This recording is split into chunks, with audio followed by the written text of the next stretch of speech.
되는 것 같지 않아서 하나님이 우리를 멀리하시는 건 아닌가 하는 상한 마음 고쳐달라고 주님을 찾아가면서 영광 돌리기를 원하는 그러한 간절한 가사가 담겨져 있습니다. 감사를 드리고요. 늘 하나님이 우리를 멀리하는 것 같지만 가깝게 계셔서 우리의 상한 심령을 고쳐주시는 주님 되심을 믿고 주님을 가깝게 할 수 있기를 축복합니다. 오늘은 우리가 추석절을 앞에 두고 드려지는 주일입니다.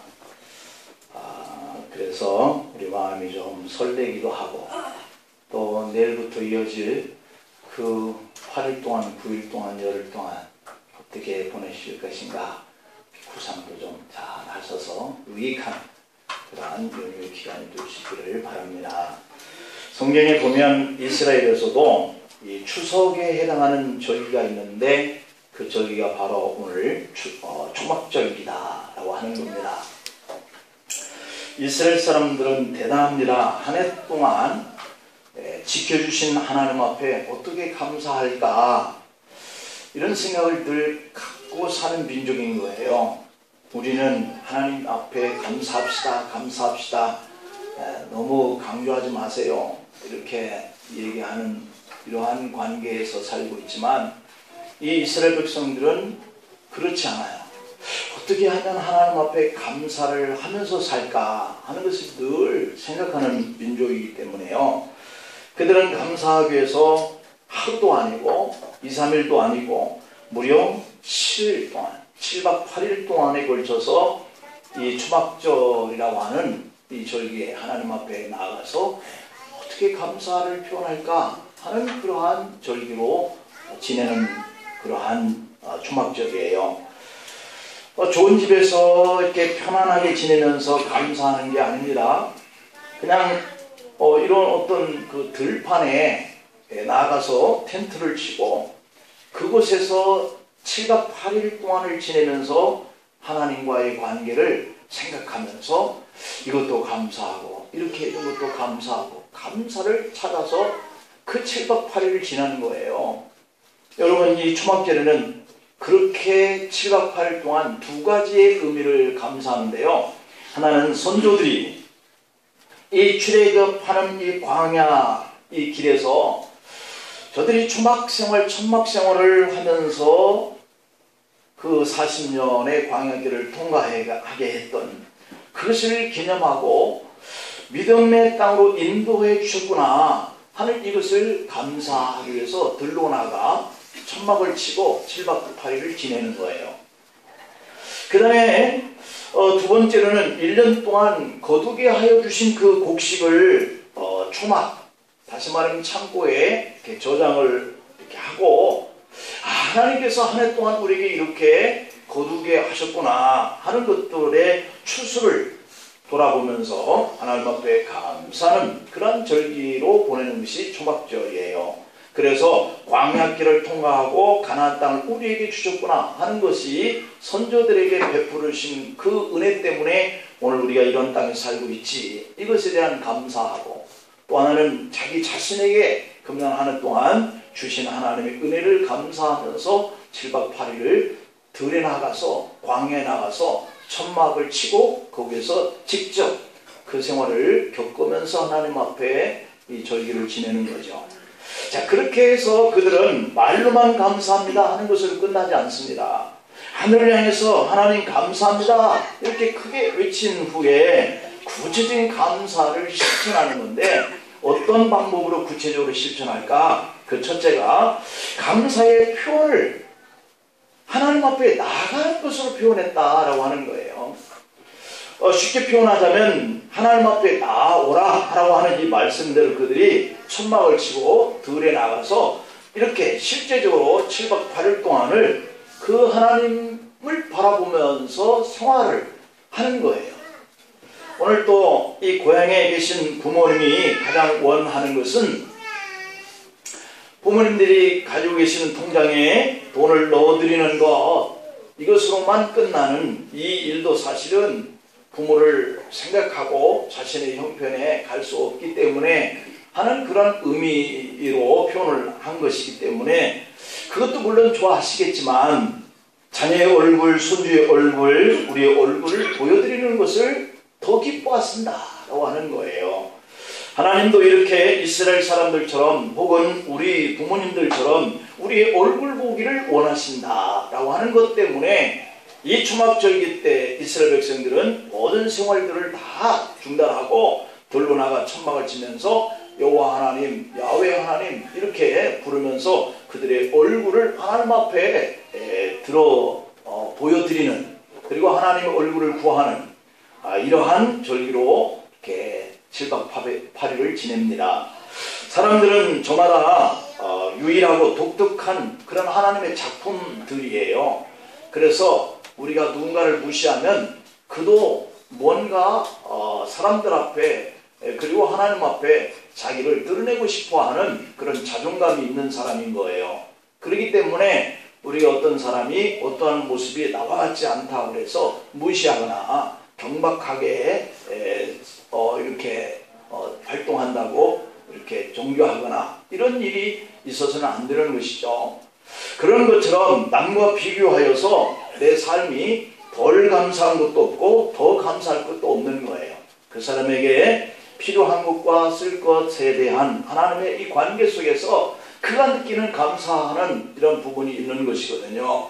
우리의 모습 있는 그대로 만족하고 또 내 모습 그대로를 하나님께 보여드리는 것, 이것을 하나님이 가장 기뻐하시기 때문에 지금의 모습처럼 하나님 앞에 이렇게 나아가는 것, 오늘 또 우리가 주님 앞에 나오는 것이거든요. 주님의 얼굴 앞에 우리가 이렇게 보여드리는 거거든요. 이러한 것들을 오늘 이 초막절기 때 하나님 앞에 행하는 그런 감사의 첫 번째 모습이다. 두 번째로는 이 감사의 실천은 잔치를 하는 것이다 라고 하는 거예요. 오늘 본문 14절 말씀을 보면 이렇게 기록이 되어 있습니다. 절기를 지킬 때에는, 이게 하나님께서 절기를 지키려고 하는 백성들이 요구하는 부분이에요. 절기를 지킬 때에는 이렇게 하라는 거잖아요. 너와 네 자녀와 노비와 네 성중에 거주하는 레위인과 객과 과와 과부가 함께 즐거워하되 라고 이렇게 표현하고 있어요. 함께 즐거워하는 날이다. 초막절기는 우리가 추석절기도 나만 이렇게 혼자 여행 가고 즐기는 이런 모습도 뭐 때로는 필요하겠지만 가족들과 형제들과 부모와 자녀들과 그리고 친지들과 그리고 이웃들과 이렇게 해서 함께 즐거워하는 시간이 되라 라고 하는 그런 의미가 오늘 이 초막절기의 두 번째 하나님 우리에게 요구하고 있는 사항입니다. 이 말씀을 보면 끝을 보면 즐거워하되 라고 하는 이 말씀이 나와 있어요. 이 말은 잔치를 베풀라 그런 뜻이거든요. 그래서 우리는 절기가 돌아오면 집에서 음식도 맛있게 하고 또 뭔가 이렇게 사서 가족들이 함께 잔치하는 그런 형태로 이 절기들을 보내잖아요. 그런데 이 즐거움의 잔치를 열고 서로 감사하라 하는 이 대상을 보니까 너와 네 자녀와 노비와 네 성중에 거하는 모든 이 객과 과부와 레위인과 이렇게 표현하고 있어요. 이 말씀에는, 이 잔치에는 사람의 신분에 구분이 없어야 한다 이런 의미예요. 즐거운 절기가 모든 이웃이 함께하는 그런 즐거운 잔치가 되게 해야 한다 하는 그런 말씀이죠.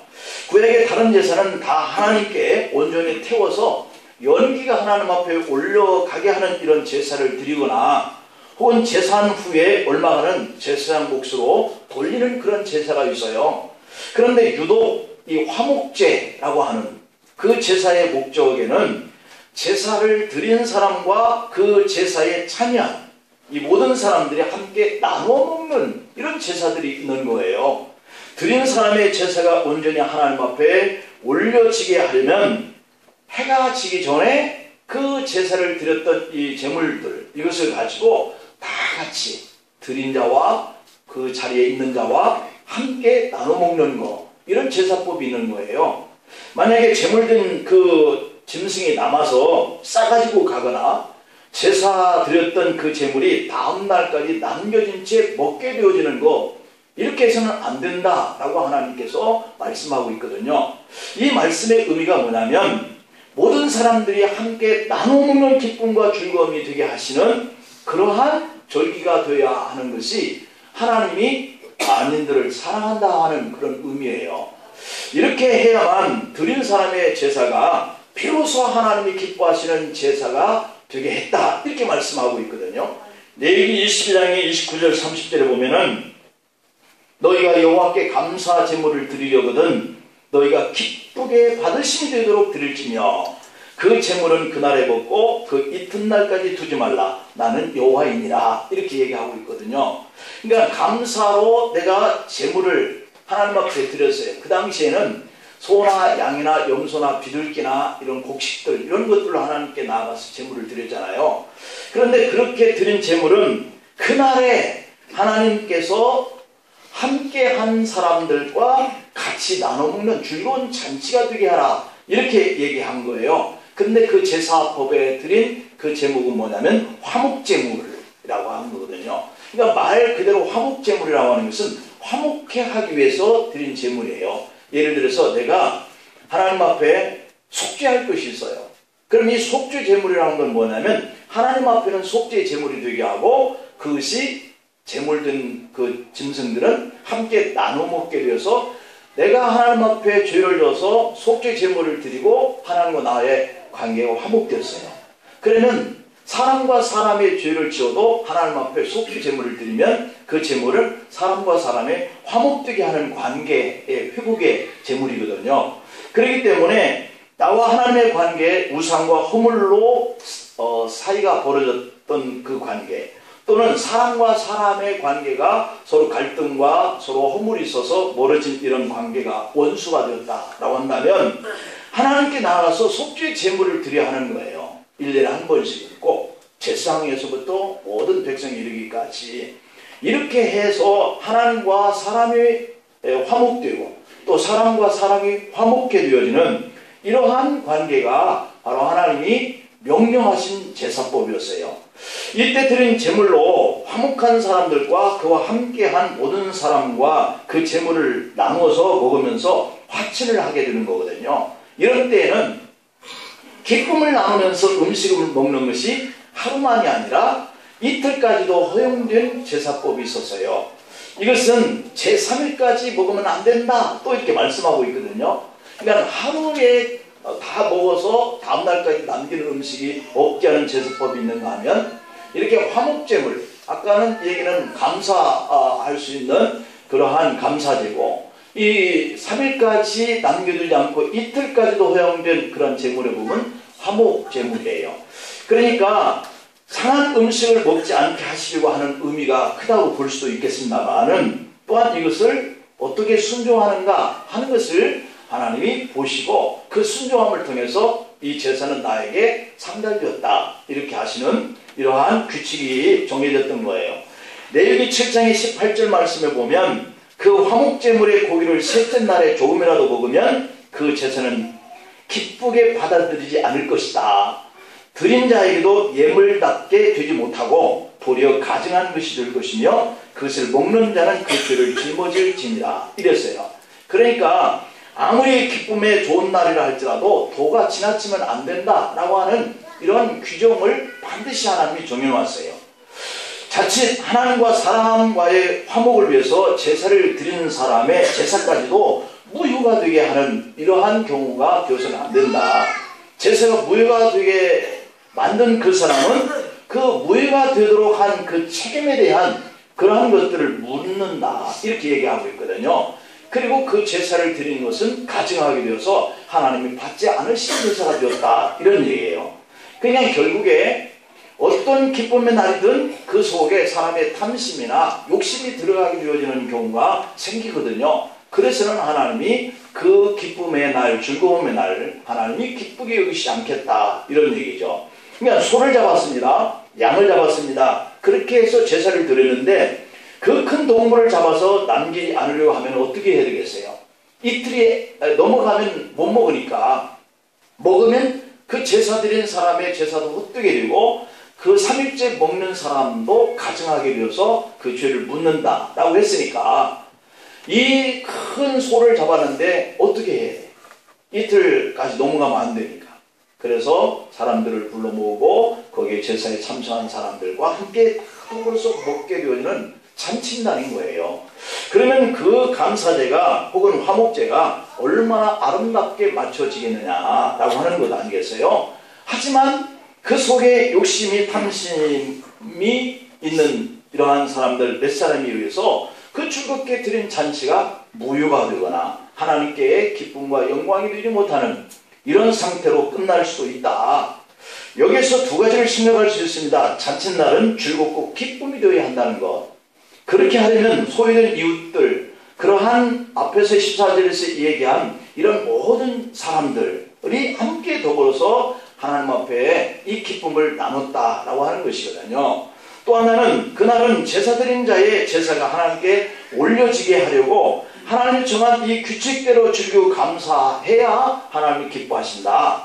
그러니까 하나님께도 제사가 올려져야 하나님이 기뻐 영광을 받고 또 사람과 사람이 소외된 사람이 없이 함께 더불어서 그 잔치를 즐겁게 먹고 마시는 이러한 잔칫날이 되게 해야 하는 것이 바로 이 초막절이 가지고 있는 그러한 의미다라고 하는 거죠. 우리가 맞는 이 한가위 역시도 마찬가지인데 이 추석은 정말 우리가 어렸을 때 시골에서 자라면 이 추석쯤 되면 이렇게 곡식들을 다 거두는 추석이란 말이에요. 이때 오국백과가 풍성한 것들을 거두는 이런 농부들, 이런 사람들의 마음을 보면 얼마나 마음이 풍성한지 모르죠.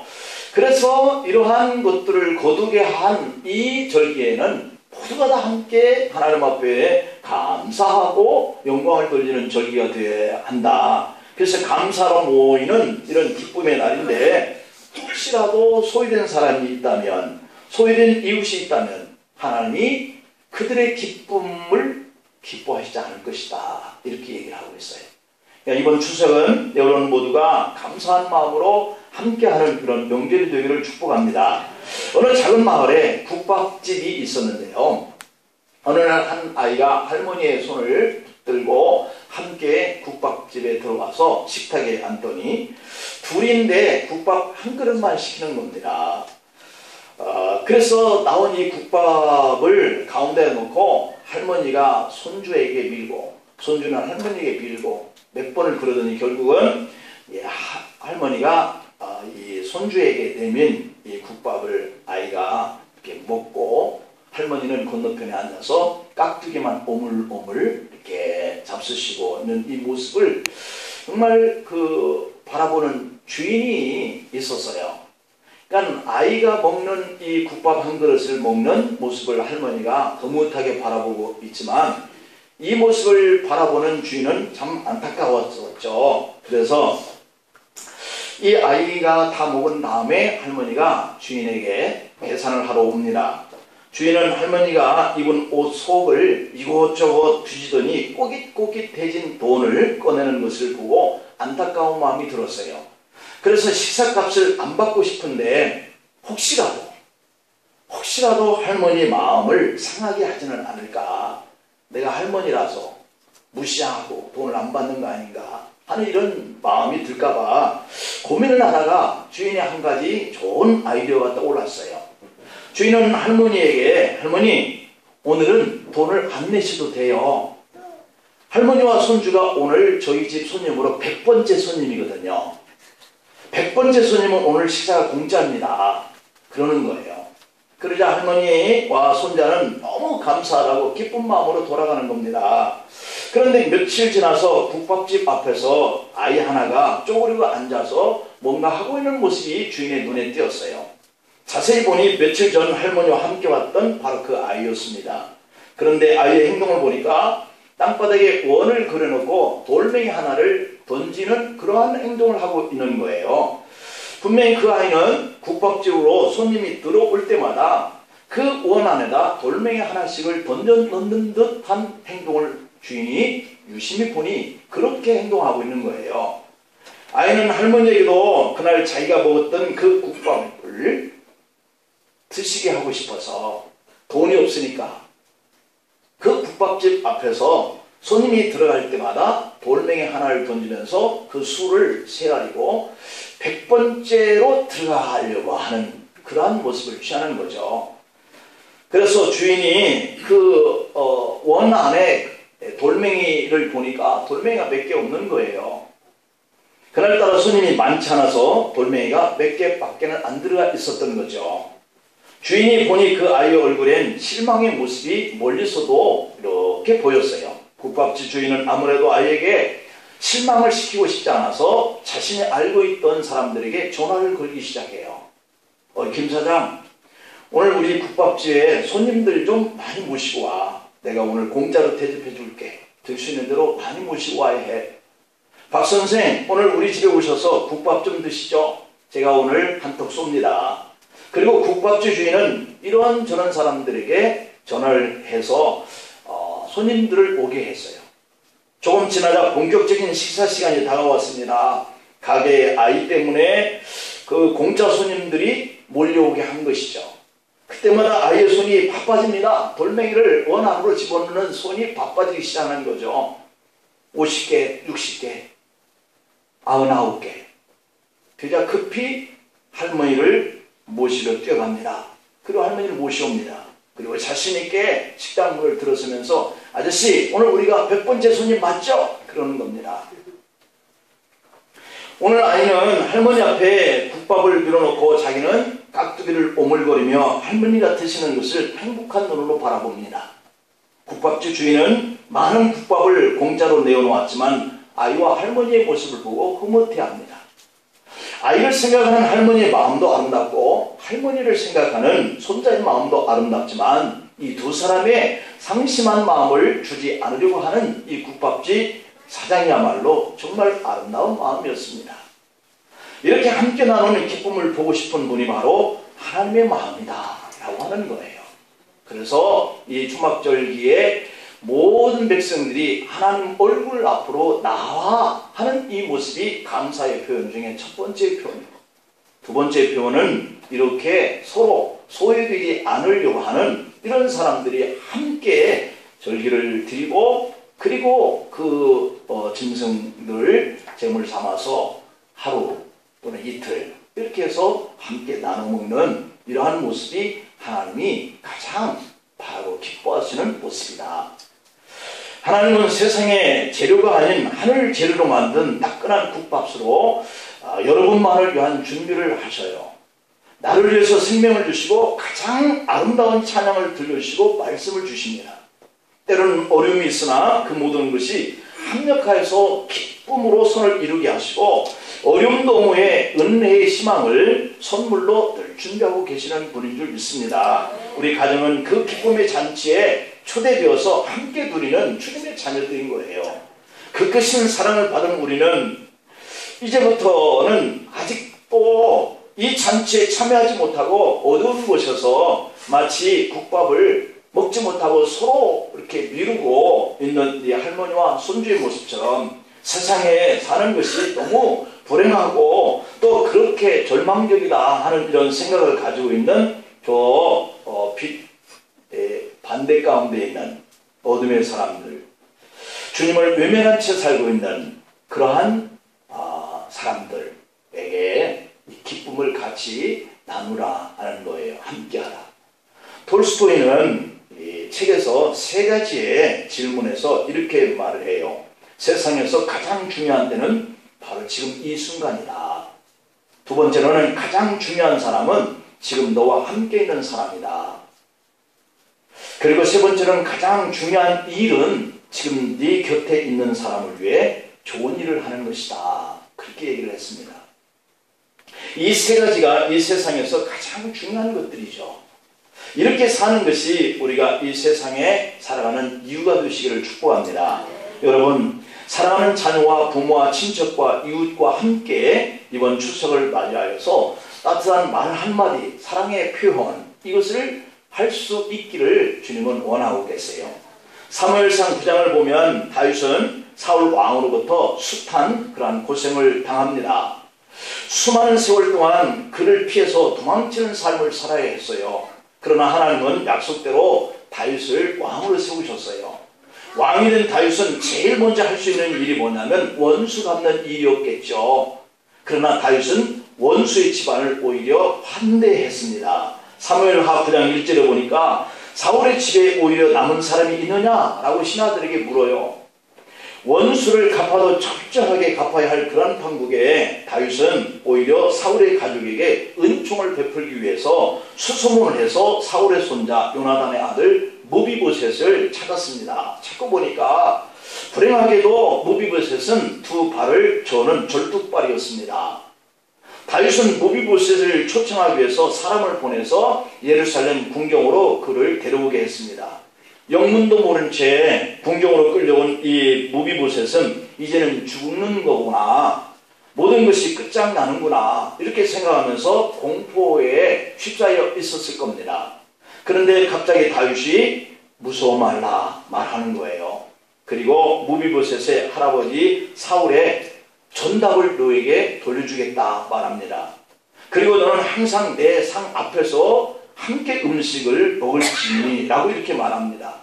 무비보셋의 생각에는 이런 일은 도저히 있을 수가 없는 일이었어요. 자신의 그 할아버지가 이 다윗 왕을 그렇게 죽이려고 무려 20여 년 동안을 그렇게 고통을 주게 했고, 그런 고통을 받았던 자가 왕이 되었으니 이제는 이 사울과 그 가문을 원수로 여겨야 할 터인데, 원수가 된 자신을 이렇게까지 후대하는 것이 상상할 수 없었다는 거예요. 그때 무비보셋은 다윗 앞에서 엎드려 이 종이 무엇이 관대 왕께서 죽은 개 같은 나를 돌아보시나이까 라고 말합니다. 이렇게 말하는 것 외에 자신의 심경을 표현할 길이 없었던 거죠. 살려만 주어도 감개무량한 일일 터인데 조부 사울의 땅을 돌려받고 왕의 식탁 앞에서 함께 음식을 나눌 수 있고 이 화려한 왕궁에서 왕자 같은 삶을 살 수 있다라고 하는 것은 정말 상상하기 어려운 일이 그에게 온 거죠. 그러나 이것은 사실이었습니다. 이것이 무비보셋이 누리는 행복이죠. 이 행복은 요나단의 우정 어린 충성 때문에 온 것이죠. 무비보셋에게는 이 행복을 누릴 어떠한 공격도 없었어요. 여러분, 우리는 어떤 존재냐라고 하는 것을 묻고 있는 거죠. 죄와 허물로 인해서 죽어야 하는 마치 무비보셋의 그러한 진노의 자녀의 자리에 있었습니다. 우리는 두 발을 절어야 하는 절뚝발이와 같습니다. 죽은 개 같은 존재일 수도 있습니다. 우리는 하나님의 은총을 떠나면 형편없는 그런 존재인 거죠. 그러나 하나님은 다윗이 무비보셋을 사랑했던 것처럼 예수님을 인하여서 우리를 은총의 세계로 초청받아 여기에 있는 거예요. 예수님을 세상에 보내심으로 우리는 하늘 궁정으로 초청이 되어졌고, 왕의 상에서 잔치를 즐길 수 있게 되었고, 사울은 집안의 불행을 초청한 사람이었지만 그러나 이 요나단으로 인해서 그의 가문이 다시 이렇게 회복이 되어지는 이러한 은택을 무비보셋이 누린 것처럼 저와 여러분들이 생명의 길을 걸을 수 있도록 이렇게 초청이 된 줄로 믿습니다. 증오하면서 세상을 살아야 하는 불행을 맛볼 수도 있습니다. 오늘 추석 명절 주일 예배 참석을 한 우리가 이제 나로 인해서 후손들의 가정, 하나님의 은총이 임할 수 있는 그런 생명길을 선택할 수 있기를 축복합니다. 하나님은 그의 백성들에게 여전히 관심이 많으신 분이세요. 인간의 불의는 하나님께 다 상달되고 있습니다. 공의의 하나님은 인간의 이 불의를 결코 용서하지 않을 날이 옵니다. 우리 가족과 함께한 여러분들은 주님의 초청한 이 기쁨의 잔치에 이렇게 초대되어서 누려야 하는 그런 자녀들이 된 것이죠. 오늘 본문 14절 15절 말씀이 결론인데요. 절기를 지킬 때에는 너와 네 자녀와 노비와 네 성중에 거주하는 내인과 객과 과와 과부와 함께 즐거워하라 하십니다. 네 하나님 여호와께서 택하신 곳에서 너는 이래 동안 네 하나님 여호와 앞에서 절기를 지키라 그럽니다. 그러면 추석 명절을 이렇게 기쁜 마음을 가지고 그러면 여기까지 하나님께서 우리에게 축복하신 것들을 생각하면서 돌아보면서 나와 같은 것을 하나님 이렇게 사랑하시고 또 죄와 허물진 나를 이렇게 용서하시고 이러한 기쁨의 잔치에 우리를 불러주셨으니 감사하시고, 또 이와 같이 감사하는 은혜를 우리가 받은 것처럼 우리가 미워하던 원수의 관계, 사람의 관계도 다시 마음을 열고 그들을 돌아보고 그들을 용서하고 이해하고 배려하고 끌어안고 포용하면서 그렇게 이번 추석 절기를 보낼 수 있어야 되겠습니다. 우리 가족들이 할지라도 주님이 말씀한 것처럼 내 식구가 내 원수니라 라고 하신 것처럼 지금까지 상종하고 지낼 수 없을 만큼 나에게 상처 줬던 가족들도 있을 수 있어요. 생전 찾아보지 않았던 부모도 있을 수 있고 형제도 있을 수 있고 또 자녀 관계도 그럴 수도 있습니다. 이웃들과 그런 관계도 있을 수 있습니다. 다시 회복의 관계로 기쁨의 날로 보내시면서 하나님이 우리에게 주신 그 회복과 그 감사의 여건과 환경을 기억하면서 즐거워하는 그런 명절이 되기를 축복합니다. 기도하시겠습니다. 아버지 하나님,